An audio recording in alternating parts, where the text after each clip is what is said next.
যতবার ভোট আসবে ততবার কি মুখ্যমন্ত্রী এরকম ভাবে বিমান কিংবা স্থলপথে তিনি চোট পাবেন? মুখ্যমন্ত্রীর মতো এমন একজন ভিভিআইপির একজন বিমান, সেটা কিনা কলকাতা বিমানবন্দরে নামার আগে প্রায় 1.5 ঘন্টা নদিয়া, উত্তর 24 পরগনা, এদিকে হাওড়া সমস্ত মিলিয়ে 2-4টে জেলার ওপর দিয়ে প্রায় 1.5 ঘন্টার ওপর সময় ধরে তার বিমান চক্কর কাটতে থাকলো। আলিপুর আবহাওয়া দপ্তরের কিন্তু সতর্ক বার্তা ছিল বিক্ষিপ্তভাবে বৃষ্টি হতে পারে। হাতে গোনা আর 1 মাসও কিন্তু বাকি নেই বিধানসভা নির্বাচনের আগে। ঠিক সেই সময় মুখ্যমন্ত্রী কিন্তু আবার তার জনসভা করার সময়, তার নির্বাচনী প্রচারের সময় তিনি কিন্তু বিপদে পড়লেন।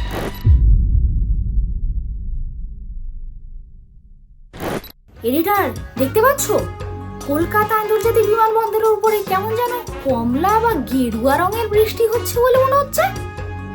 হ্যাঁ, ওই তো বিদ্যুৎ চমকাচ্ছে, বাজ পড়ছে, সেই বজ্র বিদ্যুৎটা কেমন যেন কমলা রঙের।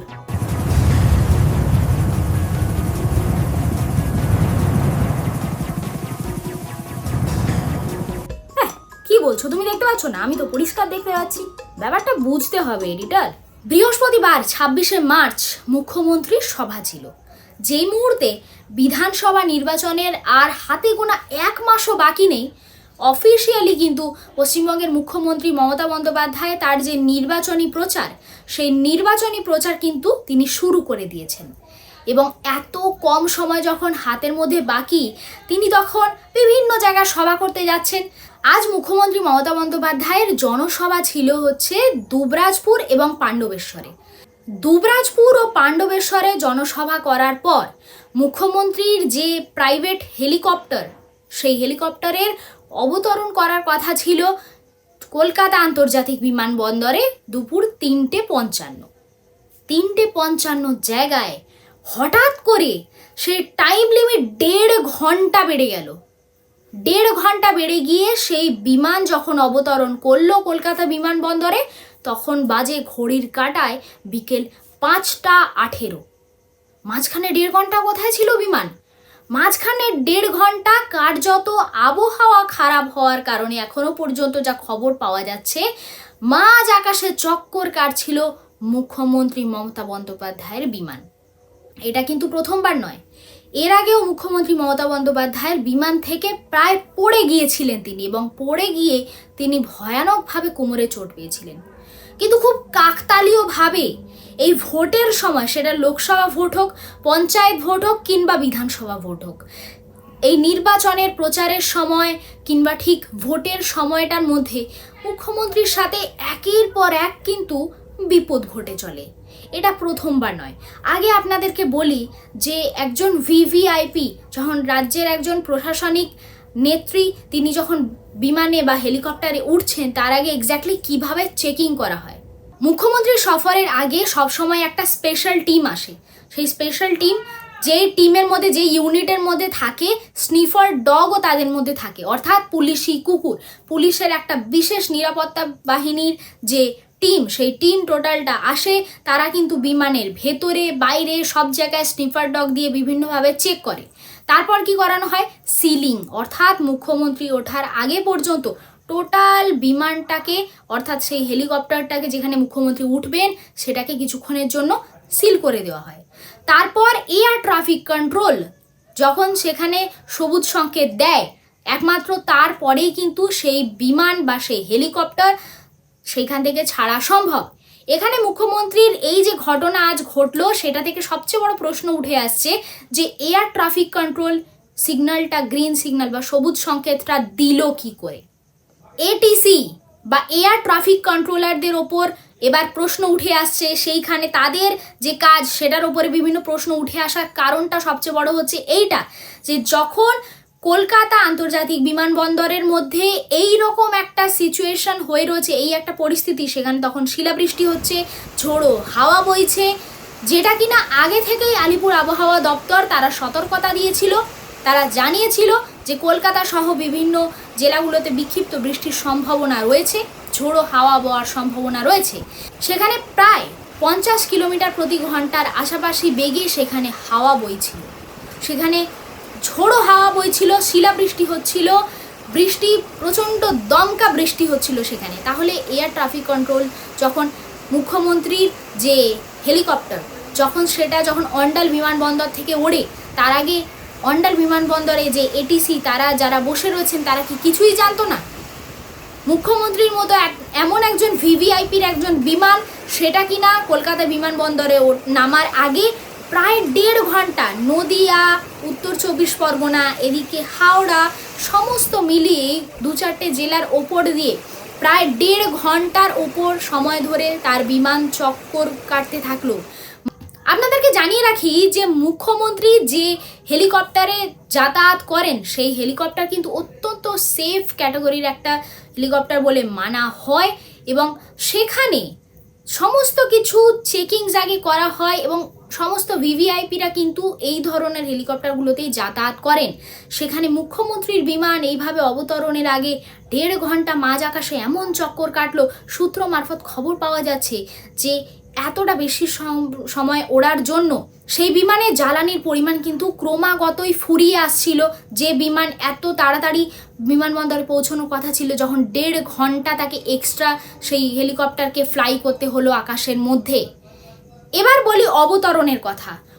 কোনো একজন ভিভিআইপি তিনি যখন একটা বিমানবন্দরে অবতরণ করছেন, তার 20 থেকে 30 মিনিট আগে সবসময় আগে তাকে কি বলবো, এয়ার ট্রাফিকের মধ্যে দিয়েও তাকে গ্রিন চ্যানেল করে দেওয়া হয়। অর্থাৎ অন্য সমস্ত বিমান যেগুলো প্যাসেঞ্জার প্লেন, সেগুলোকে সাইড লাইন করে আগে সবসময় ভিভিআইপির বিমান বা হেলিকপ্টার তাদেরকে নামার জন্য বন্দোবস্ত করে দেওয়া হয়, গ্রিন সিগন্যাল আগে দেওয়া হয়। তাহলে সেক্ষেত্রে কলকাতা আন্তর্জাতিক বিমানবন্দরে যে কর্তৃপক্ষ, এয়ার ট্রাফিক কন্ট্রোলার যারা রয়েছেন সেই টিম, তাদের উপরেও কিন্তু এই মুহূর্তে অনেক বড় একটা প্রশ্ন উঠে আসছে যে তাহলে কি এয়ার ট্রাফিক সেখানে ঠিক ছিল না?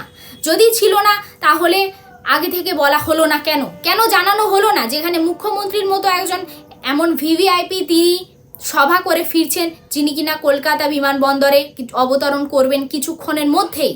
আগে ক্লিয়ারেন্স দেওয়া হয়, তারপর রানওয়ে চেক করা হয়, তারপর সেপারেশন করে দেওয়া হয়, অর্থাৎ অন্যান্য সমস্ত বিমানকে সাইড লাইন করে দেওয়া হয় মুখ্যমন্ত্রীর বিমান যাতে, মুখ্যমন্ত্রীর হেলিকপ্টার যাতে আগে অবতরণ করতে পারে সেই কারণে। এতক্ষণ তো অনেক টেকনিক্যাল কথাবার্তা বললাম, এবার আপনাদেরকে দু একটা জিনিস একটু মনে করিয়ে দিই। হাতে গোনা আর 1 মাসও কিন্তু বাকি নেই বিধানসভা নির্বাচনের আগে। ঠিক সেই সময় মুখ্যমন্ত্রী কিন্তু আবার তার জনসভা করার সময়, তার নির্বাচনী প্রচারের সময় তিনি কিন্তু বিপদে পড়লেন। কিন্তু এই ঘটনা নতুন নয়, এই ঘটনা মমতা বন্দ্যোপাধ্যায়ের সাথে আগেও হয়েছে এবং ঠিক নির্বাচনের সময় হয়েছে। কবে ঘটেছিল সেই ঘটনা? চলুন দেখে নেওয়া যাক। ঘটনার কথা বলছি 27শে জুন 2023। প্রথম পঞ্চায়েত নির্বাচন কিন্তু ছিল 2023 সালে 8ই জুলাই, অর্থাৎ এই ঘটনার ঠিক 11 দিন পরে মুখ্যমন্ত্রী মমতা বন্দ্যোপাধ্যায় যাচ্ছিলেন বাগডোগরা এয়ারবেসে, নামার কথা ছিল তার। ঠিক সেই সময় হঠাৎ করে আবহাওয়ার পরিস্থিতি এতটা খারাপ হয়ে যায় যে বাগডোগরা এয়ারবেসে না নেমে কাছাকাছি একটা জায়গা সেভিক এয়ারবেস, যেটা সেই সেভিক এয়ারবেসে তাকে নামানো হয়, জরুরি অবতরণ করা হয় তার সেই হেলিকপ্টার। মুখ্যমন্ত্রী মমতা বন্দ্যোপাধ্যায় সেই সময় সেভিক এয়ারবেসে জরুরি অবতরণের সময় প্রায় বিমান থেকে বলা যেতে পারে হেলিকপ্টার থেকে প্রায় পড়ে যান। পড়ে গিয়ে সেই সময় জরুরি অবতরণের সময় তার কিন্তু পায়ে এবং কোমরে গুরুতর চোট লাগে এবং তিনি সেই অবস্থাতেই কিন্তু তার নির্বাচনী প্রচার চালিয়ে যান, থেমে যাননি মমতা বন্দ্যোপাধ্যায়। আসে দ্বিতীয় ঘটনায়। 27শে এপ্রিল 2024 দুর্গাপুরে তিনি যখন বিমানে উঠছিলেন, সেই বিমানে ওঠার সময় হঠাৎ করে তিনি ভারসাম্য হারিয়ে পড়ে যান। পড়ে গিয়ে সেখানেও কিন্তু তার কিছুটা চোট লাগে বলে জানা গিয়েছিল সেই সময়। আর ঠিক তার মাত্র কয়েকদিন পর 13ই মে দুর্গাপুরে কিন্তু সেই সময় লোকসভার ভোট চলছিল, অর্থাৎ সেই লোকসভা ভোট চলাকালীন, লোকসভা নির্বাচন চলাকালীন মুখ্যমন্ত্রী কিন্তু আবার পড়ে গেলেন 2024 সালে। এতে তার পায়ে সামান্য চোট লেগেছিল। মুখ্যমন্ত্রী মমতা বন্দ্যোপাধ্যায় কিন্তু তার মধ্যেও তারপরে তার প্রচার কার্য তিনি চালিয়ে গিয়েছিলেন একটা সময় পর। এবারে আসি আজ, অর্থাৎ এই বৃহস্পতিবার 26শে মার্চের এই ঘটনায়। 26শে মার্চের এই ঘটনায় ঠিক যখন বিধানসভা নির্বাচনের আর মাত্র 1 মাস মতো বাকি, সেই 1 মাসেরও কম সময়ে হঠাৎ করে মুখ্যমন্ত্রী কিন্তু আবার সেই বিমান বা সেই হেলিকপ্টারের মাধ্যমে কিন্তু আবার একটা দুর্ঘটনা। তিনি বিমানবন্দর থেকে কোনো রকমে বেরিয়ে এলেন, বেরিয়ে এসে তিনি তার গাড়িতে উঠে চলে গেলেন। কোনো মিডিয়ার সামনে তিনি কিন্তু কোনো বাইট রাখলেন না, তিনি কিন্তু কোনো কিছু বললেন না। তিনি কি বলার অবস্থায় ছিলেন না? মুখ্যমন্ত্রী কি ভয় পেয়েছেন?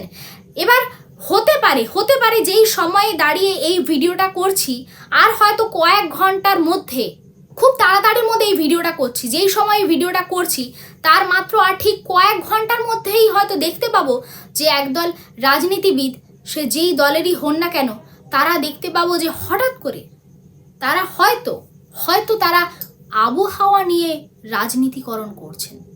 তারা আবহাওয়া নিয়ে রাজনীতি করছেন। আপনাদেরকে প্রথমে যে ভিডিওটা আমি দেখালাম সেটা কিন্তু এমনি নয়।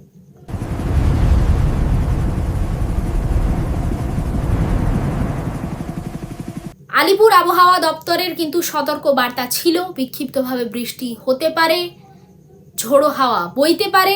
সেই সমস্ত কিছু সত্ত্বেও জনসভায় মুখ্যমন্ত্রী গেলেন হেলিকপ্টারে করে।